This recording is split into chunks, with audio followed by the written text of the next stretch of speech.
नाही, ज्ञान नाही, विद्या नाही, ती घेण्याची आवडही नाही, बुद्धी असून चालत नाही, बुद्धी असून चालत नाही, त्यांना मानव म्हणावे का? असा महत्वपूर्ण प्रश्न आपल्या गावातून निर्माण करून आपल्याला अंतरात खितपत पडलेल्या स्त्रियांना मार्ग दाखवणारी खरी विद्येची देवी म्हणजे सावित्रीबाई फुले यांना माझे कोटी कोटी प्रणाम. सावित्रीबाई फुले यांचे पूर्ण नाव सावित्रीबाई ज्योतिराव फुले होते. त्यांच्या सातारा जिल्ह्यातील खंडाळा तालुक्यातील नायगावच्या खंडोजी नवसे पाटलांच्या त्या एकुलत्या एक सुकन्या होत्या. वयाच्या 9व्या वर्षी त्यांचा विवाह ज्योतिराव फुले यांच्याशी झाला. शिक्षणाच्या स्वर्गाचे तिने उघडले दार, शिक्षणाच्या स्वर्गाचे तिने उघडले दार. आज तीच सावित्री जगाची शिलेदार, जगाची शिलेदार, जगाची शिलेदार. आपला भारत आहे त्या इंग्रजांच्या गुलामगिरीत होता, आपला भारत आहे त्या इंग्रजांच्या गुलामगिरीत होता. त्या मुलींना कसलीही शिक्षण घेण्याची सोय उपलब्ध नव्हती. त्या काही बायांनी आपलं घर आणि आपल्या घरातील माणसं बरं एवढंच तिचे आयुष्य होतं. उच्च नीच स्त्री पुरुष असा खूप भेदभाव त्या काही होता आणि या सर्वांवर एकच उपाय होता तो म्हणजे शिक्षण. शिक्षणाचा ध्यास हे एकच खोल ज्योतिरावांच्या मनात होते. एक दिवस ज्योतिराव शिक्षणाचा प्रसार करत असताना पराई नावाच्या ब्रिटिश मॅडम त्यांना म्हणाल्या, मिस्टर फुले, तुम्हाला जर शिक्षणाचा प्रसारच करायचा आहे ना, so educated woman first, because if a woman educated will be as a house is educated. पण तुम्ही माणसं उमेदला घराच्या बाहेरच पडून बसले. सो बॅड मिस्टर फुले, सो बॅड.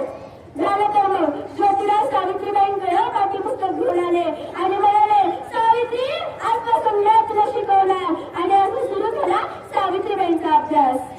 आणि असं सुरू झाला सावित्रीबाईंचा अभ्यास. स्त्रियांच्या जीवनातील खरी सावित्रीबाई तूच कैवारी, स्त्रियांच्या जीवनातील खरी सावित्रीबाई तूच कैवारी. तुझ्या मुळात शिकत आहे, तुझ्या मुळात शिकत आहे जगातील प्रत्येक नारी, जगातील प्रत्येक नारी, जगातील प्रत्येक नारी.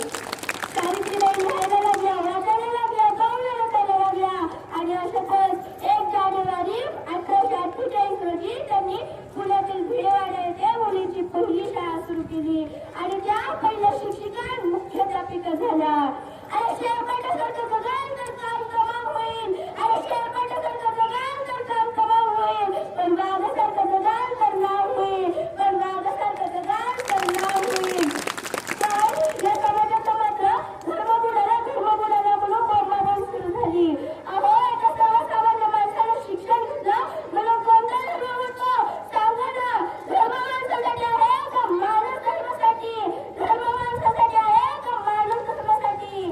सावित्रीबाई जेव्हा शाळेत जात होत्या तेव्हा त्यांच्यावर चिखल, दगडाचे गोळे, शेण फेकले जात होते, तरीही त्या सहन करत होत्या.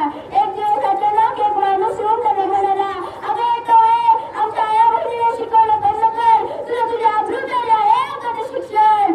तेव्हा सावित्रीबाईंनी त्याला उत्तर दिले, एक घेतलेले संतांच्या कानाखाली वाजवली आणि म्हणाल्या, आज आलेस, थोबाड फोडले, पुन्हा जर दिसलास ना तर तुझ्या रक्ताला इथे तिरंगेल. ती कोणत्याही जाती व धर्माची असू द्या, ती प्रत्येक वेळेस